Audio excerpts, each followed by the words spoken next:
오늘 나눌 말씀은 민수기 35장 9절에서 11절입니다. 민수기 35장 9절에서 11절 말씀 우리 한 목소리로 읽겠습니다. 여호와께서 또 모세에게 말씀하여 이르시되 이스라엘 자손에게 말하여 그들에게 이르라 너희가 요단강을 건너 가나안 땅에 들어가거든 너희를 위하여 성읍을 도피성으로 정하여 부지 중에 살인한 자가 그리로 피하게 하라. 아멘. 하나님은 모세에게 이스라엘 12지파가 분배될 땅에서 각 지파별로 레위인들을 위한 성읍과 주변 초장을 떼어주게 하라고 말씀하셨습니다. 이 일은 가나안 땅이 하나님의 소유이며 이스라엘은 그저 받은 것임을 확증하는 동시에 레위인들이 각 지파에 흩어져 거주함으로써 항상 하나님이 그들과 함께 계신다는 사실을 기억하게 하시려는 방법이다라고 말씀드렸습니다. 그렇게 레위인들을 위한 성읍은 이스라엘 12지파 중에 48개의 성읍이 되었습니다. 다만 그중 6개의 성읍은 도피성으로 지정될 것입니다.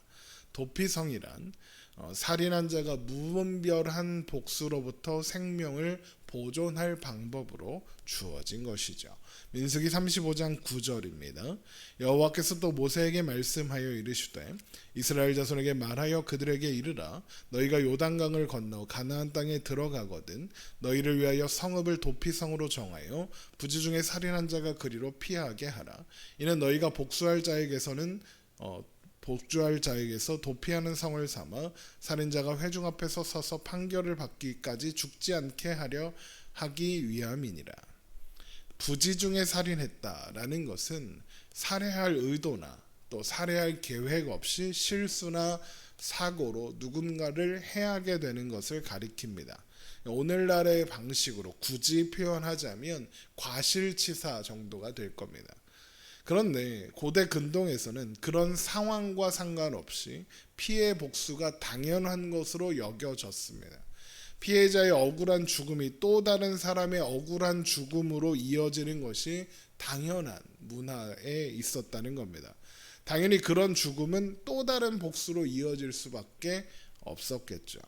그래서 하나님은 판결이 있기 전에 사사로운 무차별적인 복수가 이어지지 않도록 도피성을 허락하시는 겁니다. 이런 도피성의 존재는 하나님께서 그분의 백성들이 완전한 존재가 아니라는 사실을 아신다는 의미입니다. 완전한 존재가 아니다라는 걸 아신다 무슨 말입니까? 실수할 수 있고 부지 중에 죄를 지을 수 있는 연약한 존재다라는 것을 하나님이 아신다는 겁니다. 또한 하나님은 그런 이스라엘 백성들, 하나님의 백성들이 그런 실수와 연약함으로 인해 헛되게 생명을 잃지 않기 원하신다는 의미이기도 합니다. 그러니까 도피성은 하나님께서 그분의 백성들을 보호하시려는 최소한의 안정장치 중 하나다라는 것이죠. 이런 도피성은 요단강을 기준으로 동쪽에 3개, 서쪽에 3개가 있게 될 겁니다. 민수기 35장 13절입니다. 너희가 줄 성읍 중에 6을 도피성이 되게 하되 세 성읍은 요단 이쪽에 두고 세 성읍은 가나안 땅에 두어 도피성이 되게 하라.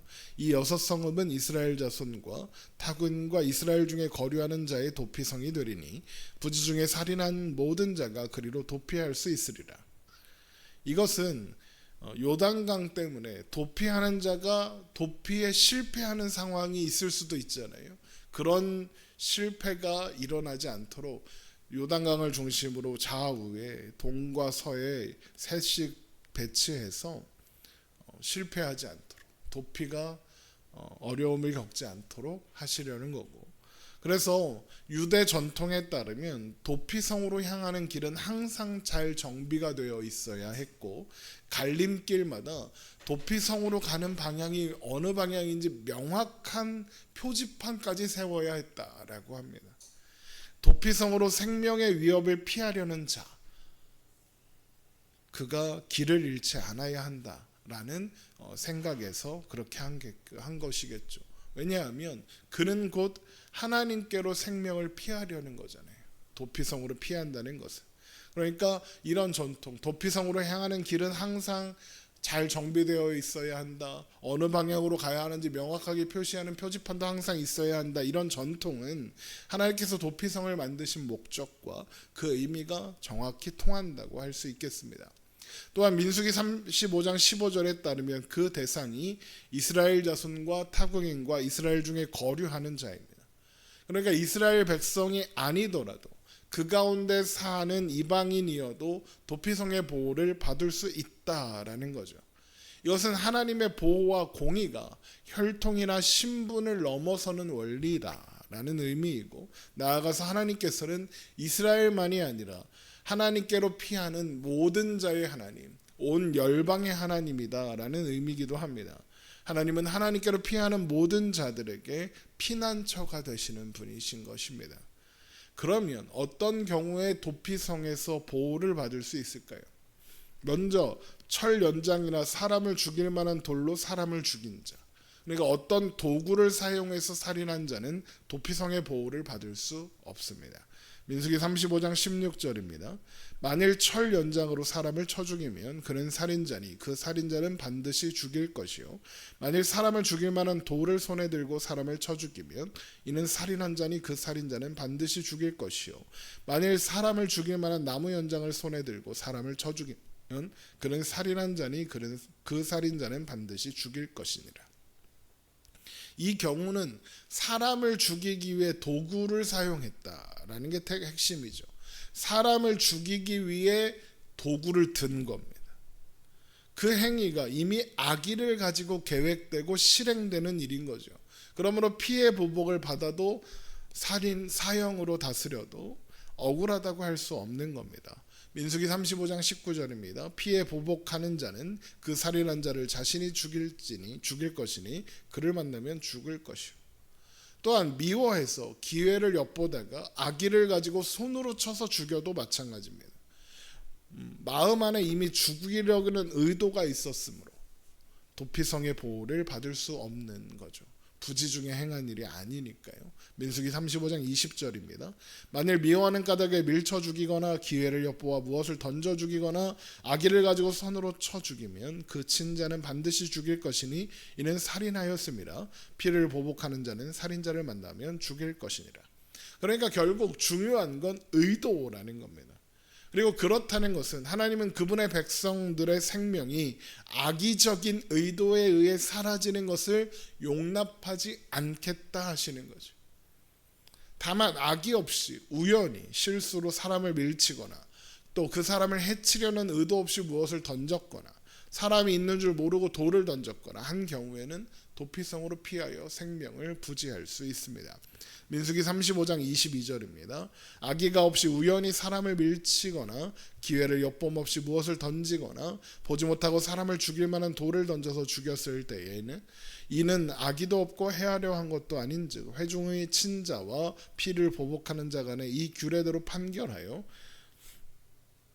피를 보복하는 자의 손에서 살인자를 건져내어 그가 피하였던 도피성으로 돌려보낼 것이요, 그는 거룩한 기름 부음을 받은 제사장이 죽기까지 거기 거주할 것이니라. 또한 당대 대제사장이 죽을 때까지 도피성에 살며 보호를 받을 수 있고 그 이후에는 고향으로 돌아갈 수 있습니다.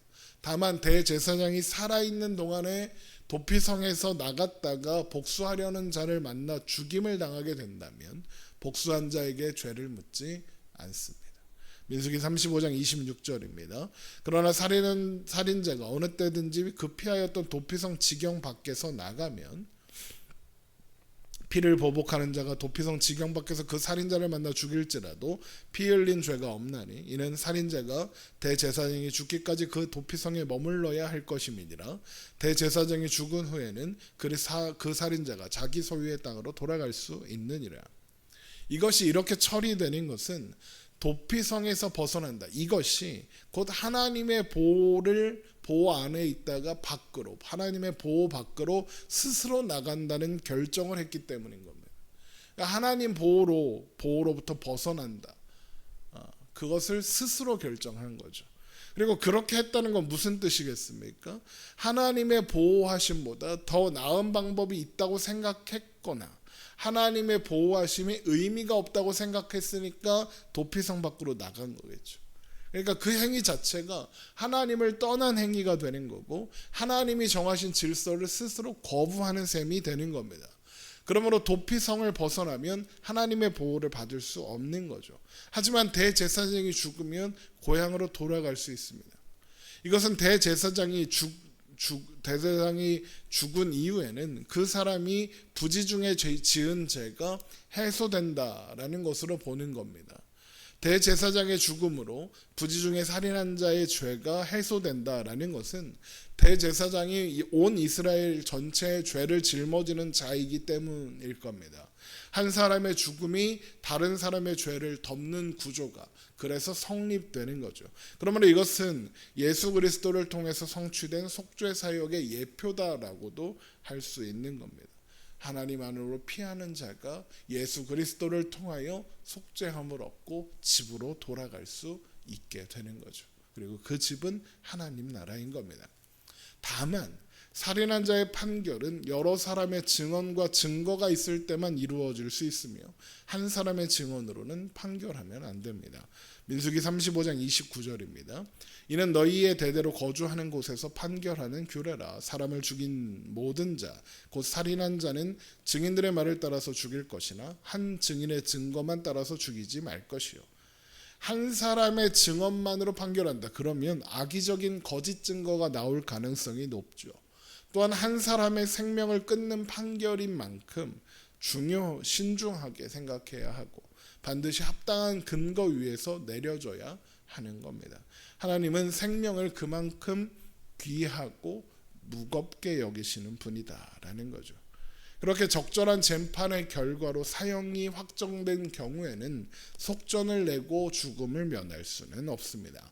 민수기 35장 31절입니다.